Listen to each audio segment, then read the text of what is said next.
بسم اللہ الرحمن الرحیم۔ السلام علیکم ناظرین، میں ہوں آپ کا ہوسٹ احمد فواد۔ آج تاریخ ہے 1 مئی اور دن ہے جمعرات کا۔ 4-5 بڑی امپورٹنٹ خبریں ہیں آج کی ولاگ میں آپ کے ساتھ میں شیئر کروں گا۔ پہلی بڑی خبر تو یہ ہے کہ عمران خان صاحب کی رہائی کے لیے خود حکومتی جو اتحادی ہیں، جو حکومت کے ساتھ اتحاد کیے ہوئے ہیں اور حکومت میں بیٹھے ہوئے ہیں، وہ سرگرم ہو گئے ہیں اور عمران خان صاحب کی رہائی کا مطالبہ کر رہے ہیں۔ رانا ثناء اللہ نے بڑی امپورٹنٹ سٹیٹمنٹ دی اور کہا ہے کہ بھارت کے ساتھ اگر حالات مزید کشیدہ ہوتے ہیں تو عمران خان صاحب کی جو رہائی ہے وہ ان کے خیال میں ہونی چاہیے۔ اب رانا ثناء اللہ کی جانب سے یہ سٹیٹمنٹ آنا، جو کہ خود ایک امپورٹنٹ مسلم لیگ نون کے رہنما ہیں۔ پھر اسی طرح سے عدالتی محاذ پر بھی دو خبریں ہیں۔ ایک تو یہ کہ سپریم کورٹ کے جج صاحب کی جانب سے یہ سٹیٹمنٹ سامنے آتی ہے کہ کچھ دو اور کچھ لو کی پالیسی کے اوپر آپ کو آنا پڑے گا، یعنی کہ بٹوین دا لائن یا انڈائریکٹ آپ اس کو عمران خان صاحب کے ساتھ کمپیئر کریں، اور کہا جا رہا ہے کہ خان صاحب کچھ لو کچھ دو کی چیزوں کے اوپر آپ آئیں تو آپ کی جو رہائی ہے وہ ہو سکتی ہے۔ عمران خان صاحب کے کیس سے متعلق آج رجسٹرار اسلام آباد ہائی کورٹ نے ایک امپورٹنٹ جو رپورٹ ہے وہ دی ہے کہ عمران خان صاحب کی جو رہائی ہے وہ کب تک ہو سکتی ہے۔ اس پر بھی کچھ تفصیلات آپ کے ساتھ میں شیئر کروں گا۔ اسی طرح سے عمران خان صاحب کی آج ملاقات ہونی تھی ان کی فیملی سے، وکلا سے، آج بھی ملاقات نہیں ہونے دی گئی، اس پر بھی ڈیٹیلز آپ کے ساتھ میں شیئر کروں گا۔ اور آخر میں ناظرین آپ کو بتاؤں گا کہ امریکی فوج میں بظاہر ایک بڑی جو بغاوت ہے وہ اٹھ کھڑی ہوئی ہے، کیونکہ ان کے جو جنرلز ہیں وہ پاکستان کے ساتھ کشیدگی والے معاملے کے اوپر آپس میں جو ہے وہ تقسیم پیدا ہو چکی ہے ان کے درمیان۔ گزشتہ دنوں ایک جنرل کو برطرف کیا گیا تھا اور ان کے حوالے سے یہ خبر تھی جی کہ وہ پاکستان کے معاملے کے اوپر کچھ چیزوں پر انہوں نے انکار کر دیا تھا کشیدگی کے حوالے سے، تو ان کو ہٹا دیا گیا۔ آج ایک اور جنرل کو برطرف کیا گیا ہے۔ بھارتی فوج کے اندر کیا بغاوت اٹھ رہی ہے اس پر بھی کچھ تفصیلات ہیں ایکسکلوزیولی، وہ بھی آج کی ولاگ میں آپ کے ساتھ میں شیئر کروں گا۔ آغاز ناظرین سب سے پہلے کرتے ہیں جی ایک بڑے حکومتی اتحادی نے، اور اس اتحادی کا جو تعلق ہے جی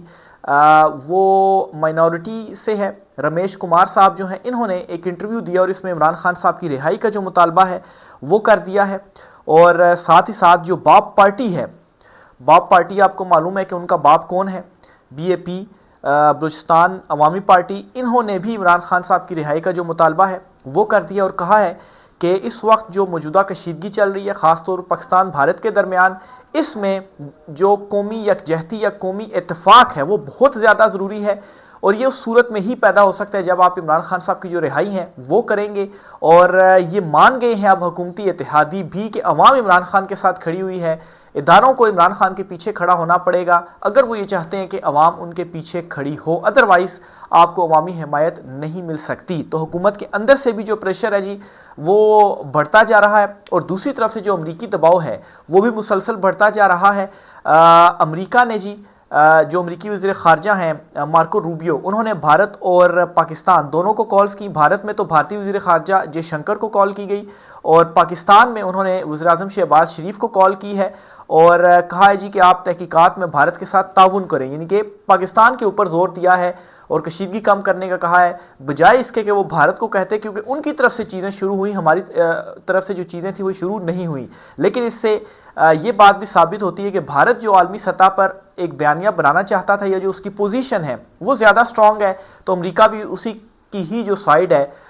وہ لے رہا ہے۔ اور دوسری طرف یہ بھی ہو رہا ہے جی کہ آج امریکہ نے بھارت کے ساتھ ایک جو دفاعی معاہدہ ہے اسے منظور کر لیا ہے۔ ایک طرف وہ پاکستان پر دباؤ ڈال رہا ہے بھارت کے حوالے سے کشیدگی کم کی جائے، تعاون کیا جائے بھارت کے ساتھ، حالانکہ سنتاس معاہدہ بھارت نے معطل کیا ہے، اس پر تو آپ کو ہم نے ریئیکشن جو ہے وہ دینا ہی دینا تھا، لیکن ایک طرف دباؤ بڑھا رہا ہے اور دوسری طرف کیا کر رہا ہے، بھارت کے ساتھ معاہدے کر رہا ہے، اور 13 کروڑ ڈالر کا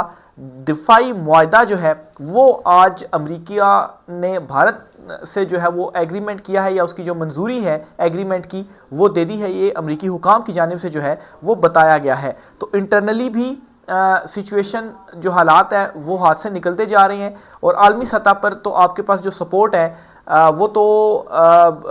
ہے ہی نہیں، اب سب کچھ کھل کر سامنے آ چکا ہے۔ تو ان حالات کے تناظر میں جی امریکہ سے بھی جو ولسن یا دیگر جو ہیں زلمے خلیل زاد عمران خان صاحب کی رہائی کے لیے مطالبہ کر رہے ہیں، اور اندر سے بھی حکومتی اتحادی بھی، عوام بھی اور ادارے کے اندر سے بھی جو ریٹائرڈ جنرلز ہیں وہ بھی صاف صاف الفاظ میں عمران خان صاحب کی رہائی کا مطالبہ کر رہے ہیں، اور جو ہے وہ عمران خان صاحب سے ملاقاتوں کے لیے جو درخواستیں ہیں وہ عدالتوں میں دے رہے ہیں۔ تو یہ ایک اور بہت بڑی جو ڈیولپمنٹ ہے جی وہ ہوئی ہے۔ اسی طرح سے جی آگے بڑھتے ہیں، اور ایک اور خبر آپ کو میں دیتا ہوں جی کہ اسلام آباد ہائی کورٹ کے جو رجسٹرار ہیں انہوں نے ایک رپورٹ پیش کی ہے، اور اس رپورٹ میں جی عمران خان صاحب کے جو کیس ہیں اس سے ریلیٹڈ یہ رپورٹ ہے، اور اس میں انہوں نے کہا ہے جی کہ عمران خان صاحب کے جو کیس ہے یہ اگلے سال تک بھی نہیں لگ سکتا، یعنی کہ اگر اگلے سال لگے گا بھی تو وہ بھی کہیں مڈ میں یا آخر میں جا کر لگے گا، سال 2026 تک۔ تو بظاہر یہ تاثر دیا جا رہا ہے کہ عمران خان صاحب اگلے سال تک بھی جیل سے باہر نہیں آ سکتے، لیکن اس سے جو میری انڈرسٹینڈنگ ہے وہ یہ ہے کہ ایک بندوبست کیا جا رہا ہے عمران خان صاحب کی جو کیسز ہیں یہ نہ لگا کر، کہ اگر عمران خان صاحب کو رہا کرنا بھی پڑ جاتا ہے تو ان کے کیسز عدالتوں میں موجود ہوں گے، کہ جب کبھی بھی عمران خان صاحب کو گرفتار کر کے جیل میں ڈالنا ہو تو کبھی بھی انہیں گرفتار کیا جا سکتا ہے۔ وہ کیسز ان کے پینڈنگ ہیں، سزا معطل اگر ہوتی ہے عارضی طور پر وہ آتے ہیں، یا پروڈکشن آرڈرز کے اوپر عمران خان صاحب باہر آتے ہیں، یا کسی بھی صورت میں ان کی رہائی ہو جاتی ہے، تو ایٹ لیسٹ کیسز رہیں گے، ان کو دوبارہ کبھی بھی گرفتار کر کے جیل میں ڈالا جا سکتا ہے۔ تو یہ مجھے ایسا محسوس ہوتا ہے کہ اس سے یہ جو ایک اقدام ہے جی اس کو میک شور کیا جا رہا ہے، کیونکہ جو عدالتیں ہیں اب تو ججز خود کھل کر یہ بات کر رہے ہیں جی کہ کچھ لو اور کچھ دو کی پالیسی کے اوپر آپ آئیں، یعنی کہ عمران خان کا نام تو نہیں لیا جا رہا، لیکن جو اس کا مقصد ہے یا جس طرف نشانہ ہے وہ یہی ہے۔ جسٹس جمال خان مندوخیل صاحب نے آج ایک تقریر کی ہے، اور اس تقریر میں مندوخیل صاحب کیا کہتے ہیں جی وہ آپ کو میں بتاتا ہوں جی۔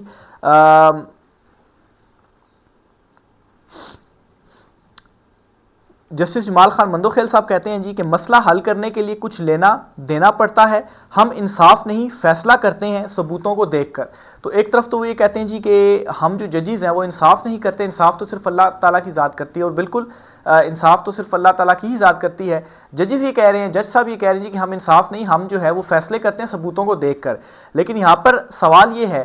کہ جب آپ دیکھتے ہیں کہ پارلیمنٹ کے اندر زور زبردستی سے فیملیز کو اغوا کر کے آپ جو ہے وہ جو قانون سازیاں ہیں وہ کرواتے ہیں، 26ویں ترمیم جو ہے وہ منظور کرواتے ہیں، اور پھر اس کے بعد اگر آپ یہ کہیں کہ ہم ثبوتوں کو دیکھ کر جو فیصلے ہیں وہ کرتے ہیں، تو آنکھوں کو بند کر لینا کبوتر کی طرح، تو اور خود کو یا اپنے ضمیر کو یہ کہہ کر مطمئن کر لینا جی کہ ہم تو ثبوتوں کو دیکھ کر یا جو ہمارے سامنے چیز ہوتی ہے آئین و قانون کے مطابق فیصلہ کر لیتے ہیں، یہ ایک خود کو مطمئن آپ صرف کر رہے ہیں ان چیزوں سے، ادروائز کبوتر کی طرح آنکھیں بند کر دینا کوئی حل جو ہے وہ نہیں ہے۔ آپ نے یہاں پر سٹینڈ لینا ہے کہ ایک ایسی ترمیم کیسے جو ہے وہ کی جا سکتی ہے۔ پارلیمنٹ جو ہے وہ سپریم کورٹ آف پاکستان کا مخصوص نشستوں کا فیصلہ آپ دیکھ لیں، اس کے اوپر امپلیمنٹیشن جو ہے وہ نہیں کی جا رہی۔ چیف جسٹس عطا بندیال جو تھے انہوں نے فیصلے دیے تھے، ان کے فیصلوں کے اوپر الیکشن کا فیصلہ وہ نہیں جو ہے وہ مانا گیا، 90 دن میں الیکشن نہیں کروائے گئے، اور جج صاحب یہ کہہ رہے ہیں سپریم کورٹ کے جسٹس جمال خان مندوخیل صاحب کہ ہم تو صرف فیصلہ کرتے ہیں، ہم انصاف نہیں کر سکتے۔ دوسری طرف جی وہ یہ بھی کہتے ہیں کہ مسئلہ حل کرنے کے لیے کچھ لینا کچھ دینا پڑتا ہے، یعنی کہ یہاں پر میں سمجھتا ہوں کہ انڈائریکٹلی عمران خان صاحب سے وہ کہہ رہے ہیں کہ خان صاحب آپ لچک نہیں دکھا رہے، آپ ڈیل نہیں دے رہے، کچھ آپ ڈیل دے دیں، پھر اس کے بعد آپ کو بھی جو ریلیف ہے وہ مل جائے گا۔ لیکن میں یہ سمجھتا ہوں کہ جو مقتدرہ ہے وہ عمران خان صاحب کو اس طرح سے باہر نہیں لانا چاہتی، وہ یہ چاہتی ہے کہ عمران خان جس طرح سے شریف خاندان یا زرداری خاندان ڈیل کر کے جو ہے وہ اقتدار میں بیٹھا ہوا ہے، تو اسی طرح سے عمران خان بھی ڈیل کرے، اور یہ ایک پبلک میں چیز جائے کہ عمران خان نے واقعی جو ڈیل ہے وہ کر لی اور پھر ہماری مرضی سے چلیں۔ تو عمران خان اسی چیز کے اوپر ڈٹے ہوئے ہیں، اور اسی کو عمران خان صاحب حقیقی آزادی کہتے ہیں، اور اصل جمہوریت عمران خان صاحب اسی کو ہی کہتے ہیں جی کہ جسے عوام ووٹ ڈالے، جسے عوام منتخب کرے، الیکٹ کرے، وہی اقتدار میں آئے اور وہی وزیر اعظم بنے جس کے پاس مینڈیٹ ہو۔ تو یہ جو فارم 47 کے اوپر حکومتیں بنائی جاتی ہیں، اس معاملے کو اب ختم ہونا چاہیے۔ لیکن دوسری طرف جج صاحب خود یہ کہہ رہے ہیں جی کہ کچھ لینا کچھ دینا جو ہے وہ پڑتا ہے، تو پھر ان سے کسی فیصلے کی بھی آپ توقع نہ رکھیں کہ کوئی جو ہے وہ فیصلہ جس سے مطلب ہے کہ انصاف پر مبنی فیصلے کی بھی آپ اس کے بعد کوئی جو توقع ہے ایٹ لیسٹ وہ نہیں رکھ سکتے۔ بہرحال جی رانا ثناء اللہ نے بھی دوسری طرف بیان دیا ہے کہ اگر بھارت کے ساتھ جو کشیدگی ہے وہ مزید بڑھتی ہے تو ان کے خیال میں عمران خان صاحب کی پے رول کے اوپر جو رہائی ہے یا وہ ہونی چاہیے. یہ رانا ثناء اللہ کی جانب سے بھی ایک جو سٹیٹمنٹ ہے وہ دی گئی ہے. تو بہرحال میں یہ سمجھ رہا ہوں کہ بظاہر تو حالات اس طرح سے نظر نہیں آ رہے، لیکن ایک طرح سے ماحول اس حوالے سے سازگار کیا جا رہا ہے کہ اگر ہمارے اوپر عمران خان صاحب کی رہائی کا دباؤ پڑتا بھی ہے اور عمران خان صاحب کو رہا کرنا بھی پڑتا ہے، تو بندوبست اس لیول پہ ہونا چاہیے کہ عمران خان صاحب کو دوبارہ کبھی بھی جیل میں ڈالا جا سکے، یا سسٹم اس طرح کا بنا دیا جائے. ابھی 27ویں ترمیم کا بھی شور ہے کہ اس میں کسی قسم کی بھی عمران خان صاحب جو ہے وہ اگر عوامی طاقت کے ساتھ بھی آتے ہیں تو عمران خان صاحب کچھ کر نہ پائیں. اپنا بندوبست جو ہے وہ بالکل پکا کیا جا رہا ہے. جس طرح سے عمران خان صاحب کے کیسز کے حوالے سے، ضمانت کے حوالے سے اور جج صاحب کا جو بیانات ہیں، ان ساری چیزوں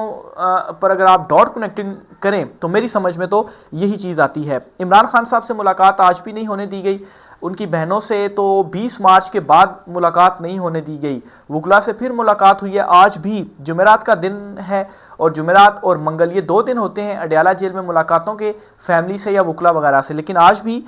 دور روک لیا گیا وکلا کو اور ملاقات عمران خان صاحب سے نہیں کرنے دی جا رہی ہے. ایک اور خبر بھی آپ کے ساتھ میں شیئر کرتا چلوں جی کہ جو پاک بھارت کشیدگی چل رہی ہے، اس کشیدگی کے حوالے سے نجم سیٹھی صاحب ہیں، وہ ایک بڑا دعویٰ کرتے ہیں اور وہ کہتے ہیں کہ چند دن کی جنگ اگر ہوئی پاکستان اور بھارت کے درمیان تو پاکستان مقابلہ کرے گا، لیکن اگر جنگ تھوڑی سی لمبی ہوئی تو پاکستان انڈیا کے آگے نہیں ٹھہر پائے گا. پھر پاکستان نیوکلیئر بم چلا سکتا ہے. انڈیا کو ویسے بھی ڈر ہے،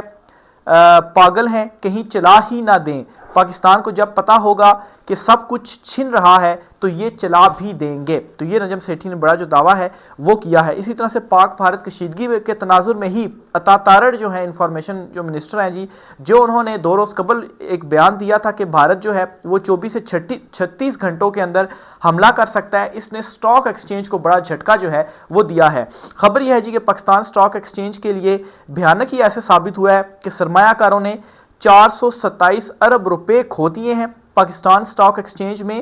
3545 پوائنٹس کی جو کمی ہے وہ ہوئی ہے. اب منسٹر صاحب سے کوئی پوچھے کہ آپ کو یہ سٹیٹمنٹ دینے کی کیا ضرورت تھی جی کہ بھارت جو ہے وہ حملہ کر سکتا ہے. آپ یہ سٹیٹمنٹ دیتے نا جی کہ بھارت نے اگر حملہ کیا تو ہم ریٹیلیٹ کریں گے، ہم اس کا جو جواب ہے وہ دیں گے. جس طرح سے عمران خان صاحب نے جو جواب تھا وہ دیا تھا. آپ کہتے ہیں جی آ کے ڈرا رہے ہیں جی کہ حملہ جو ہے وہ کر سکتا ہے. تو اس کا کیا ہوا، الٹا خود کو ہی نقصان ہوا. 427 ارب روپے آپ نے کھو دیے. ظاہر سی بات ہے سرمایہ کار پھر اس ملک سے اپنا جو سرمایہ ہے وہ نکالتے ہیں جب ان کو یہ ڈر ہوتا ہے جی کہ ادھر تو حملہ وغیرہ ہو جائے گا. خود منسٹر صاحب یہ کہہ رہے ہیں کہ 24 سے 36 گھنٹوں کے اندر حملہ جو ہے وہ ہوگا. تو ظاہر سی بات ہے لاس بھی ہوتا ہے. اور 3500 سے زائد پوائنٹس کی جو کمی ہے وہ سٹاک ایکسچینج کے اندر آئی ہے. تو یہ جی کچھ اہم ترین ڈیٹیلز تھیں. بھارت کے حوالے سے ایک اور خبر بھی آپ کے ساتھ میں شیئر کرتا چلوں جی. بھارتی فوج کے اندر کیا معاملات جو ہیں وہ چل رہے ہیں، کیا بغاوت اٹھ رہی ہے. خبر یہ ہے کہ بھارت نے اپنے فضائیہ کے اعلی افسر کو برطرف کر دیا ہے. بھارتی فضائیہ کے vice chief of air staff air marshal S P Dharkar کو عہدہ سنبھالنے کے 7 ماہ بعد ہی عہدے سے ہٹا دیا گیا. بھارتی ذرائع ابلاغ نے ذرائع کے حوالے سے یہ بتایا ہے کہ ایئر مارشل ایس پی دھارکر منگل کی رات مقبوضہ کشمیر میں رافیل طیاروں کی جارحانہ پروازوں کے نگران تھے. تاہم پاک فضائیہ کی جانب سے رافیل طیاروں کو فوری اور مؤثر انداز میں روکے جانے کے بعد ایئر چیف ایس پی دھارکر کی پیشہ ورانہ صلاحیتوں پر سوال اٹھائے جا رہے تھے. ذرائع کے مطابق بھارتی فضائیہ کے نائب سربراہ نے اپنے پائلٹس کی رافیل ہینڈلنگ پر شدید عدم اطمینان کا اظہار کیا. بھارتی رافیل طیارے پاکستانی جدید ریڈارز کے سامنے بے بس ہو گئے تھے اور لائن آف کنٹرول کو جارحانہ طور پر کھوجنے کا ٹاسک لیے رافیل کو پاکستانی ریڈارز نے جام کر دیا تھا. رپورٹ کے مطابق ایئر مارشل ایس پی دھارکر کی جگہ ایئر مارشل نرمن تیواری جو ہیں ان کو بھارتی فضائیہ کا نیا چیف آف ایئر سٹاف مقرر کیا گیا ہے تاکہ بھارتی فضائیہ میں ہم آہنگی قائم رکھی جا سکے. Vice of chief air staff کی برطرفی نے بھارتی فضائیہ میں شدید بے چینی پیدا کر دی ہے. اب اس میں آپ کو ایک اور بھی جو ہے وہ فلیش بیک کے اوپر لے کر جاؤں گا کہ ایک اور فوجی جو آفیسر تھے انہوں نے پہلگام جو واقعہ ہوا اس کے بعد ان کے ایک کور کمانڈر تھے، ان کا نام تھا جی بھارتی لیفٹیننٹ